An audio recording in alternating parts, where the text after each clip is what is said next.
This is the Scary Movie Clubcast. Live from the clubhouse, it's Scary Movie Clubcast. This is Nadine. This is Amanda. And this is Dahmer. And tonight we watched Marrowbone, which was crazy good. We love it. I would give it a solid 4.5 raccoons. Don't think about the animal cruelty of it, okay? Just think about the numbers. Yeah, I'd give it I'll give it 4 wall raccoons. Dahmer? Honestly, I think I'd give it a 5 out of 5. Woo woo. Wall raccoons. Love it.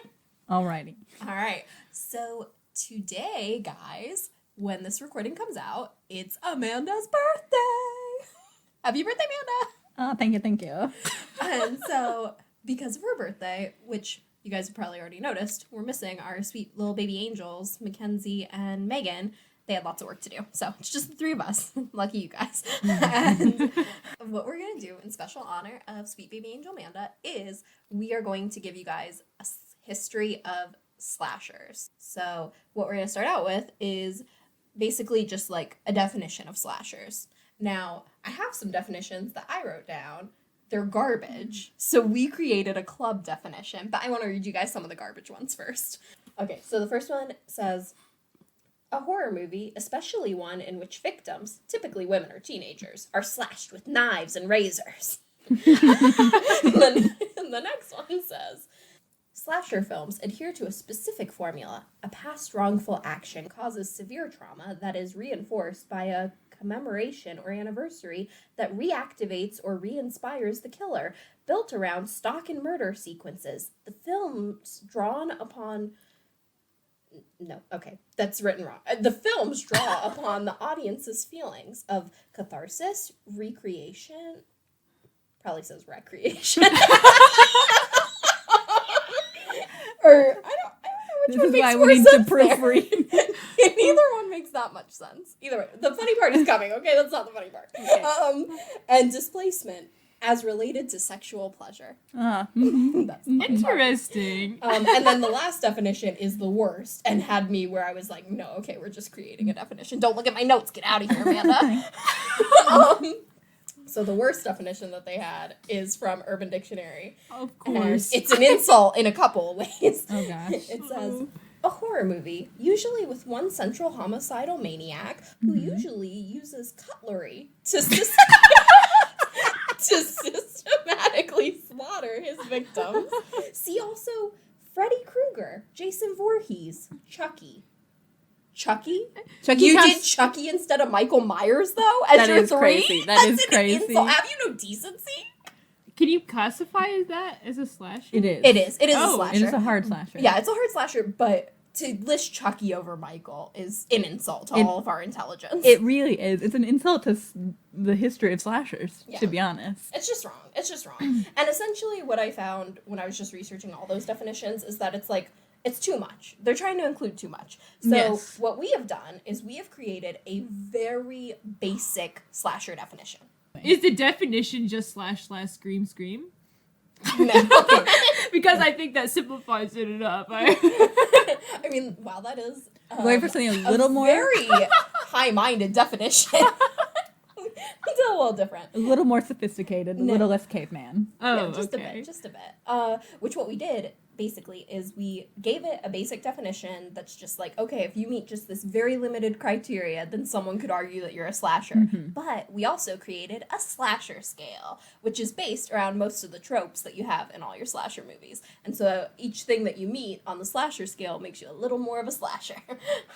So the basic definition that we have of a slasher is has to center around a serial killer who does not use a gun as their go-to weapon. That's our definition. Now you get True. additional... Yeah, it is. Yeah. We're accurate. That's how we do. Now, you get additional points will be awarded for the following being included in the movie. Here's on the slasher scale. Final girl. Some type of blade used as the weapon. Hotness/age of the cast. Ideally, off the charts, teens only. More than one kill Well, in the movie. Well, teens. Yeah. Oh yeah, In yeah. quotations. It's like 16 to 17-year-old teens, but the Teens. actors are definitely all in their 20s. yeah. Or 30s is really probably more accurate. I mean, if we're being real. Does the group of people split up? Slowness of villain, clumsiness of victims. We're talking about trips. Sex scene, and finally, is there a virgin? It's a little yin and yang for you. We want a sex scene, but also a virgin. What can we say? We want it all. Yeah, yeah. So that's our basic definition that we're giving you guys for slashers. Amanda is going to take us a little bit more through, like, the... How would you describe it, Amanda? It's kind of like the history, like it's like a basic timeline, and like kind of like what influenced the genre, how it was like formed, and how like it came to be as we know it today. I'm gonna start with just like a quick timeline here. It's basically like the rise and fall of slashers. So most people would agree that Hitchcock's Psycho was like the first one, the most prominent, and like really influenced the genre and like brought it to where it is. But they were also very influenced by these Italian murder mystery movies that were classified in the genre called Giallo? Oh. Giallo? Oh, it's like yellow. I mean, Like that's Giallo. It's spelled Giallo. Like Giallo. I don't know, but they were real popular in the 60s and 70s. Halloween basically launches the slasher boom of the 80s, and it is like, there was this really great quote in this thing that I watched from Bruce Campbell that just said Halloween was the Cadillac of slasher movies. Yeah, yeah. Like, Had it's just everything. beautiful. So it started the boom, which meant there was just like slashers coming out the yin yang, just like up to your eyeballs in slasher movies, and each one of them getting progressively worse than the one that came before it. You are not wrong. There was like less plot, more just like senseless violence, and people making stupid choices in film. And it started being perceived as like a threat because of all the violence in them, just like video game violence was perceived. So that was like through the 90s and the 80s. People are like, these are bad. They're influencing people to do violent things. Like, there's so much violence in the media, and just blaming people's actions on like what media that was available to be consumed, not necessarily even stuff that they consumed. And then so 1984 is basically when like the golden age of slashers ends. So that's like when they stopped making good ones and they just started making trash. Yeah, yeah. The many, many, many, many sequels. But at that same time, like around that same time, A Nightmare on Elm Street comes out, and it gives birth to this new era of slashers, and they're more supernatural slashers, I would say. It takes it away from that hyper realism and violence that is seen in movies like Texas Chainsaw Massacre, which is just so gritty and just like almost too real. It's like makes you kind of uncomfortable. Yeah, Right, going well- more over to the gore porn side. Yeah, And I also think, personally, that I think it's a lot more acceptable to be like, have a supernatural side, whereas if you're going, these are people, that's a little too real. yeah. Yeah, that's a lot more likely to scare me, though. To me, the more disconnected it is from reality, the more likely I am to be like, I mean, this isn't scary, but okay. Right.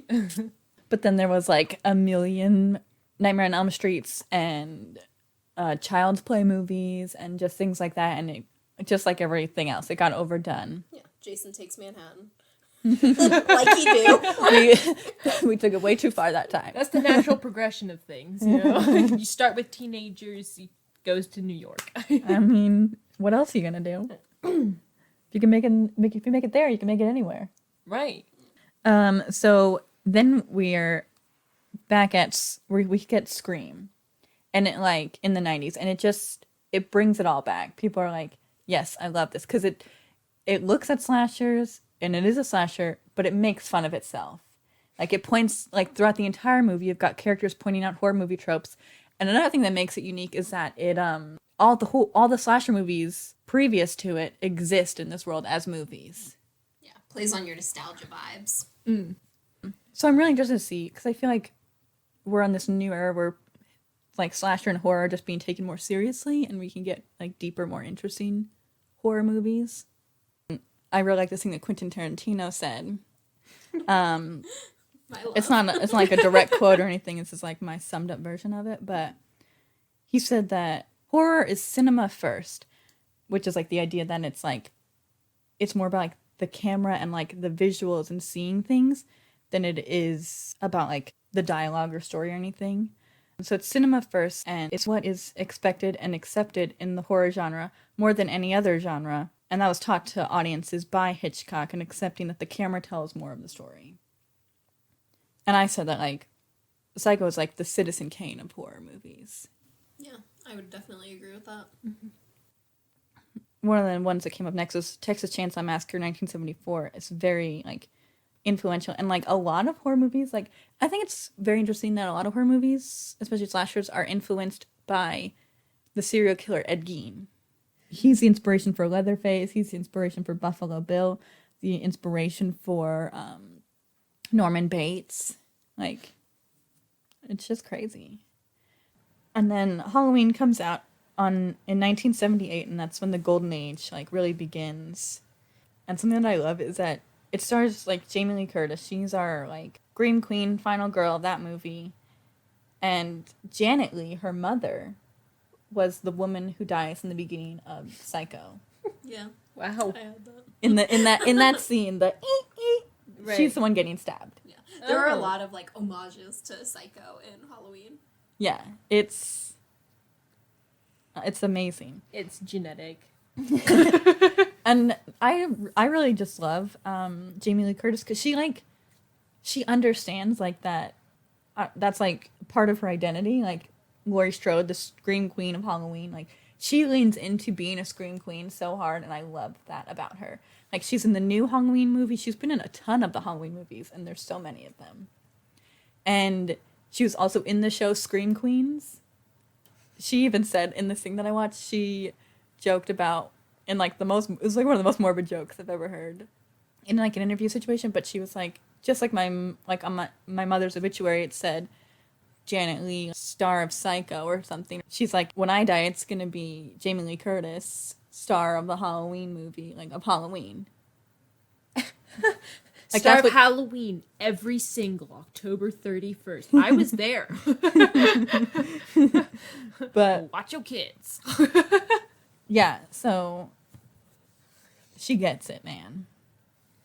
And so then there's this oversaturation of the market, and that kind of starts with Friday the 13th, because Friday the 13th was literally, the whole idea for it was, some guy was like, Friday the 13th, that's a cool name for a horror movie. What's it going to be about? And then he was like, Start with the title, man. I mean, you got a good title. You build around that. And then he's like, let's make it a slasher just like Halloween. Like, let's capitalize on that. And so they made that one. But that one, even the first one, is different because there's not the masked killer. It's, spoiler alert, Jason's mom. Sound the spoiler siren. Be-doo, be-doo. So annoying. But it's crazy because it did insanely well. It knocked E.T. out of the #1 spot during the time when it came out, which is crazy. That is crazy. One of the special effects guy on it, Tom Savini, he's very famous. He's in the movie. What's that Quentin Tarantino one we watched you didn't like? I didn't like. Oh, From Dusk Till Dawn? Yeah, Oh, It's okay. not technically It's a only Quentin like half Tarantino Quentin. movie. it's part Quentin. It's still Quentin. Yeah, Co-Quentin. like half, like I said. But he's in that movie, and he does some of the special effects. He's one of the bikers who turns into a vampire, I think. But he Biker, lizard people, vampires. They got it all. did the special effects for that movie, and he was actually a Vietnam War photographer. Oh, that would be a Depressing. hard job. Yes, yes, and he does special effects for horror movies now, or did. Yeah. Can you imagine that being your job? You're like, well, that's gruesome and makes me uncomfortable. We have to take a picture of that. Save it forever. Oh, and I also thought that was interesting. They mentioned this in one of the things I watched, was that the Friday the 13th movie, the first one, subconsciously subverts the Norman mother thing that happens. Like, because they didn't even know until like realized until later that, because like in Psycho, it's Norman Bates is the guy who does all the killing. He thinks he's his mother in his mind. In Friday the 13th, it's the opposite. The mother thinks she's Jason. Part of what I think is appealing to me for horror, especially slashers, is like the realness of it. As a woman, you're like always thinking about threats, I feel like. Like you're like, I gotta make sure the door's locked, gotta make sure I don't go down this dark alley, gotta make sure I look out and like make eye contact with these people on the street so they know I saw them. I can identify them. And men are like, I'm gonna walk into that dark alley. Oh my god, what's up? Something shiny? But yeah, there's a poll done at the time of movie viewers going in to see horror movies, and actually 45% of them were male, and then the other 55% were women. So it was more popular among a female audience. And even the movie Slumber Party Massacre was... Speaking of great titles. I mean... Okay. So Slumber... You think they came up with the title first or at like later? It sounds like something that a production company pushed on. Well, no. So Slumber Party Massacre was written by author and feminist activist Rita Mae Brown. And it was meant to parody slasher films. So, I don't know if the name came first or after, but it's supposed to be like a joke. I watched it last night, but unfortunately they like repurposed her original script to make it a more like serious slasher, and this was against her wishes. I'd love to see her movie in its original like script form, or even just read the script. But it was directed by a woman, and you can kind of see that because like it definitely feels more real to like a home invasion, like someone like attacking people, but then you also kind of get that. But her husband was like the cinematographer, so you kind of get that male gaze at the same time, especially in the beginning. Oh, is it a found footage movie? No. Oh. What do you mean? Do you just mean that like gives off the vibe of like Yes. the male gaze? Yeah, especially in the beginning, and like the things it focuses on are just like really weird. And you're like, this is clearly the work of a man. Yeah, so during that boom, there was just like all this negative like stuff coming out about slashers. It just really like tainted like the legacy of the genre and everything from like John Carpenter. He's French now.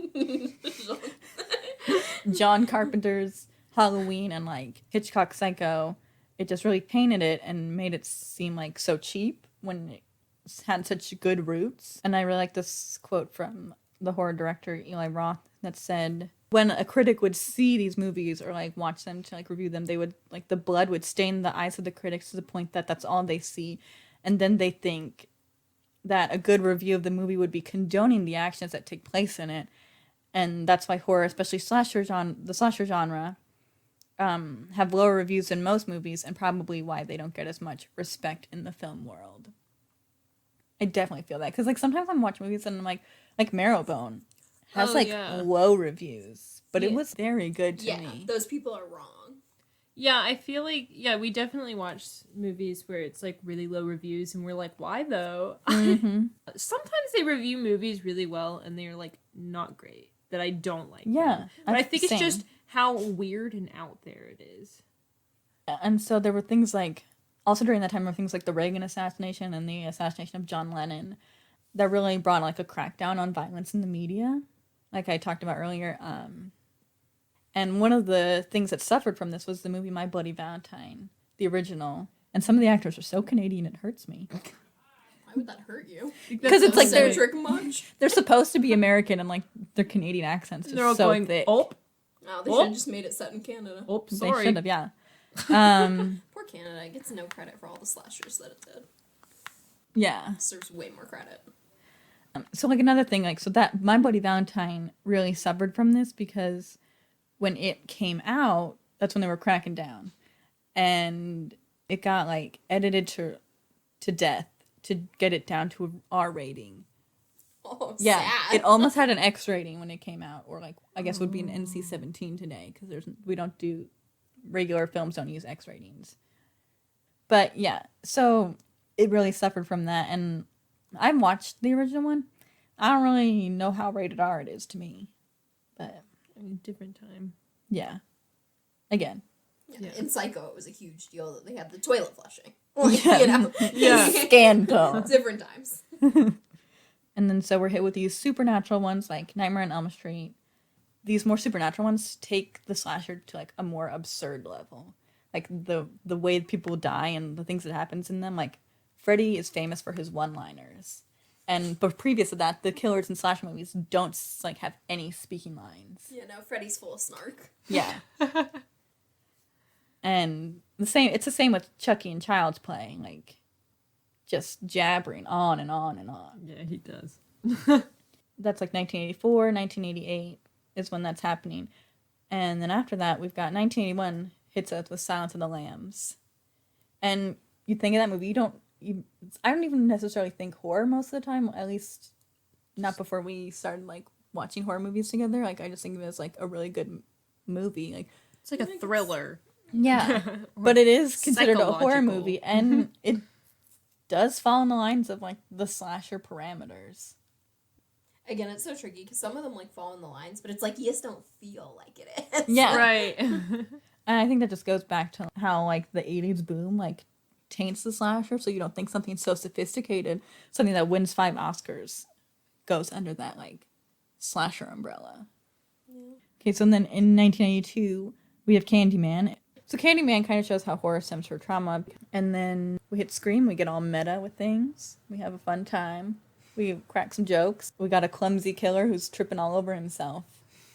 And it breaks the virgin rule. Oh. Yeah. The eyebrow raising. Yeah. Spoiler alert. Sydney gets some. And then she doesn't die. Oh. Oh, and something I liked. These are just things that I like that people said. Very nice. Stephen King said that a horror movie, like especially a PG-13 one, needs to be scary in an artistic way for it to be good. Right. And I definitely agree. And then he likes it when he goes into an R-rated horror movie. He likes it to be like, I don't know what to expect. Because, like, it's almost like anything can happen. Yeah. Because it's like no holds bar. It's like, it's rated R. Ooh. Oh. Oh, yeah, that's all I got to say about that. Okay. Very nice. I'm going to give some slasher fun facts for us that I found. So, Bob Clark is the one who did Black Christmas. And he also, I love this fact, did A Christmas Story. He's the writer of both. He wrote. Yeah, he's a Leo also. Oh. And a Canadian. Which he did Black Christmas first. It was first by like almost a decade. Mm-hmm. Okay, this is also a quote from Bob Clark that I find very interesting. He said after he had done Black Christmas and people were asking if he was going to do a sequel, and he was telling them like what he kind of thought about it, he said, it would be the next year and the guy would have actually been caught, escaped from a mental institution, go back to the house, and they would start all over again. And I would call it Halloween. Does this sound familiar to anyone? Someone get ripped off, poor baby Bob? Oh, yeah. Straight up ripped off. Which also Black Christmas gets like no credit, but it's clearly like the first. Yeah. Like Yeah, it was mentioned on, but I just skip mentioning it because it's. well, people argue between that or Halloween being like the first like real slasher, Yeah. and I don't understand why. Like I'm like, why would Black Christmas not be? Because it's Canadian and you're rude. Like I think- there's no reason to me. I think it's just because like Halloween is, like Bruce Campbell said, the Cadillac of slasher movies. Like it's just very well done, very well shot, well acted, and it had. Well, it had more money. Yeah. And was more popular. Yeah. But like, I don't know. To me, I just feel like Black Christmas doesn't get as much credit as it should. Oh, okay, this one's pretty interesting. Nightmare on Elm Street was actually based on a true story. Mm-hmm. Yeah, so Wes Craven, he read about a family who escaped the Cambodian killing fields, came to America, and a young boy in the family was having horrific nightmares and would try to stay awake for days because he was afraid that the thing chasing him would get him while he slept. One night, when he had finally fallen asleep, his parents were awakened by his scream and came running, only to see that he had died mid-nightmare. Mm-hmm. Crazy, right? Did he have like a heart attack or something? I don't could know. not find the original article, which was very distressing. I tried to find the original article, I could not. Okay. But Wes Craven said he was a youngster having a vision of a horror that everyone older was denying, and that became the central line of Nightmare on Elm Street. Yeah, That's actually kind of powerful. I know. It's pretty cool, pretty cool. Okay, because of the animatronics in Child's Play, they were such a nightmare to work with, they sometimes dressed up kids, like 2-year-olds Oh. and one dwarf, Kind of cute. as Chucky for some shots when and that sometimes meant that they had to remake sets to be to scale. Oh, is it? Wow. Would they be like, you know, like a stunt double when they're like moving really fast or something? Basically. Yeah, Yeah. when Chucky's running after people. Yeah, I also like saw this thing where they talked about the sets of it, and they like, because it was like a puppet, they were like 4 feet off the ground. All the sets had to be built 4 feet off the ground, and like all these special things had to be done so you wouldn't see the wires and everything. Seems like it was a real nightmare to do, honestly. Which also at the first screening, Chucky's voice was the voice of Jessica Walter, who we might know as Lucille Bluth from Arrested Development. And it was especially crazy because they had the guy who like is Yeah, him originally, and then when they went to go screen it, they switched it to her, and then they switched it back to him. They're crazy people. They're just throwing money away. it's interesting. Oh, you can actually visit Robert the Doll, which is the real life inspiration for Chucky in Key West, Florida. Ooh, Yeah, Robert One Eugene day. Otto, the doll's original owner, was convinced that a family servant had voodoo cursed the doll. yeah, and that's Of something course. I forgot to mention is that like another thing with like movies like Child's Play is like there was a craze at the time of like talking dolls like Teddy Ruxpin and things like that, and kind of creepy to be honest, where they like talked, like moved their mouths and like blinked and stuff. Baby alive? Mm-hmm. My uncle had one of those like animatronic bear stuffed animals that would like talk to you, except it's Teddy Ruxpin. muzzle. Yeah, I assume that's what it was. The muzzle part fell off, so it was just the machine part, and it would be like, Oh. "I love you" with its weird, gross machine mouth, and he I kept like it in the it. closet. It's where it belongs. I like it. So, the second Halloween was the first sequel for a slasher, and it came out 3 years after the original in 1981, which was the same year we saw the second Friday the 13th, but that one had only come out 1 year before, which I just think is interesting. Mm-hmm. The guy who did Friday the 13th took an ad out in the newspaper before he ever even finished the script, saying it was going to be the scariest movie ever made. That's for Friday the 13th, right? Which Friday the 13th caused so much controversy that one reviewer gave away the shocking ending in their review to encourage people not to go see it. What a douchebag move! Rude. Yeah, that's how people be. Scream is the highest grossing slasher if you adjust for inflation. Mm-hmm. I Know What You Did Last Summer was written before Scream, but came out after, and probably had Scream to thank for paving the way to its success. Yeah. The screenplay was written first, and of course the book was like way before then. Whoa, wait. I Know What You Did Last Summer is based on a book? Very loosely. Oh, okay. Like, it is, but like if you ask the author, it would be similar to like Stephen King in The Shining, where they're like, no. Don't blame that piece of garbage on me. Interesting. I didn't know that. Yeah. Scary Movie earned $100 million more than Scream in the box office. I love Scary Movie. Which, here's the real kicker. Scream was the original title for Scary Movie. Oh, yeah. Or, am Or I saying that vice versa. backwards? Yeah, I'm saying Yeah. it backwards. Scary Movie was the original title for Scream. So, especially funny. Yeah. Oh, Wes Craven was essentially forced to change the ending to Nightmare on Elm Street. They ended up going with like a compromise, but what he wanted was for her to turn away and that to kill him, and what the other people wanted was for Freddy to like pick up the kids and drive off with them. So what they did was the, like, yeah. middle ground crazy thing that they did to try to give us all the sequel shivers. Yeah, yeah. Mm-hmm. Magazines published hardcore spoilers about Psycho months before it even came out.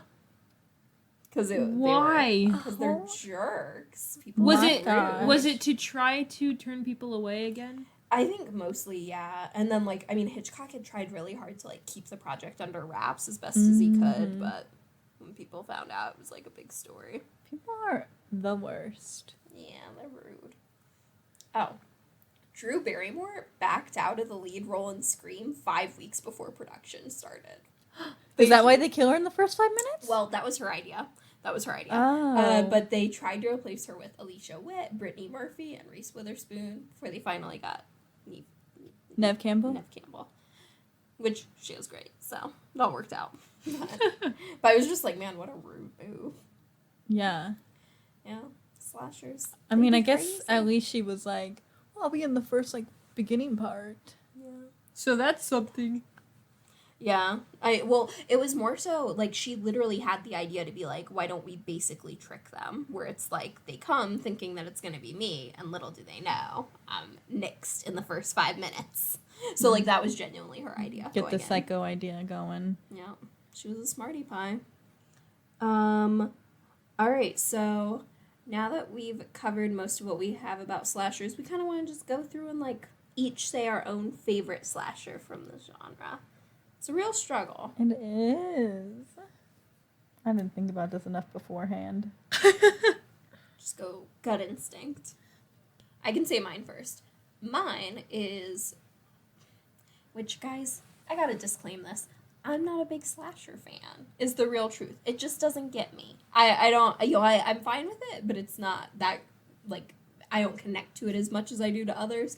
So my favorite is I Know What You Did Last Summer, and it's because I watched lots of these slashers as a kid, you know, like you do. And Totally appropriate. exactly, and none of them scared me. And I'm talking young, like 8 or so, and I was not pressed. And I was destined for club. But the only one that ever, like, somewhat got me a little was parts of I Know What You Did Last Summer. You know what else? I probably just liked that there were parts on a beach. I was probably just like, oh, look at that water. Dahmer? Well, it's kind of hard because I have some that I don't have. I haven't seen a whole lot of them. Yeah. There's a lot that you talked about that I had no idea what was going on. bit of a horror noob over here. Right. Aw, that's harsh. Thanks. I would not say that. For slashers, though, yes. There's a lot of them that I like, but for different reasons. Like, there's some I like for entertainment purposes, like Friday the 13th. But there's some like Silence of the Lambs, which I didn't consider to be a slasher. So I'm like, can I count that as my favorite slasher? You can if you know. want. I don't know. I kind of like the Friday the 13th franchise. So. That works. Yeah, I was gonna lean towards the Friday the 13th because I feel like that's like one that people think of a lot when they think of slasher movies, and it just like has a lot of like the quintessential things like dumb teenagers smoking weed, having sex at a camp on their own, and it's just I don't know, it's just so classic. Just They're good ones. Yeah. Makes sense. It's got everything in there that you need. yeah, It would rank pretty high on the slasher scale. yeah. Alright, guys. Thank you so much for tuning in with us. You can follow us on Facebook and Instagram at Scary Movie Clubcast and subscribe to our channel on YouTube. We'll see you next movie night. And don't forget, there are 54 days till Halloween. Bye. Bye.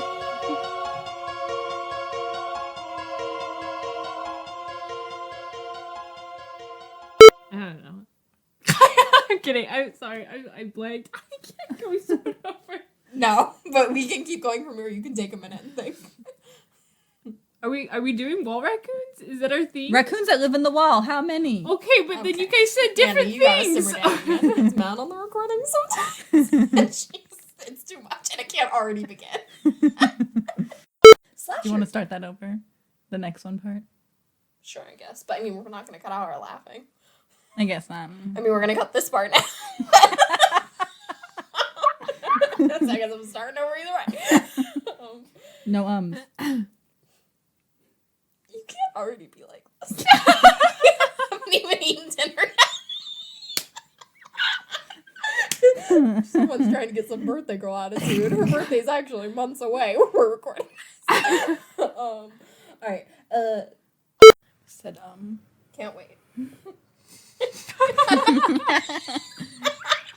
Stop looking at my notes. What is wrong with you? Nailing it. It's an Italian word. I'm not going to pronounce it right. You want help?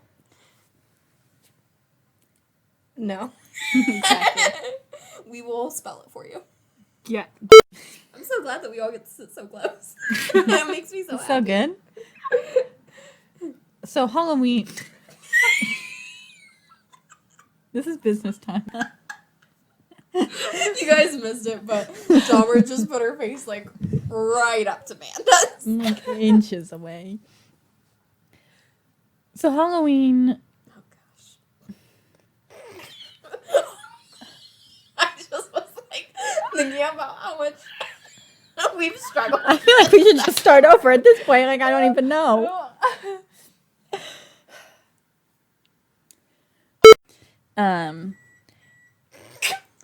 It's fine. I was, It's in the yeah, in it's the middle of of- saying right there. So That was your warning. Clubhouse got you. yeah. Earlier today, we were looking at horoscope stuff, and we found out that because Amanda's a Virgo, she's probably a freak. You're welcome.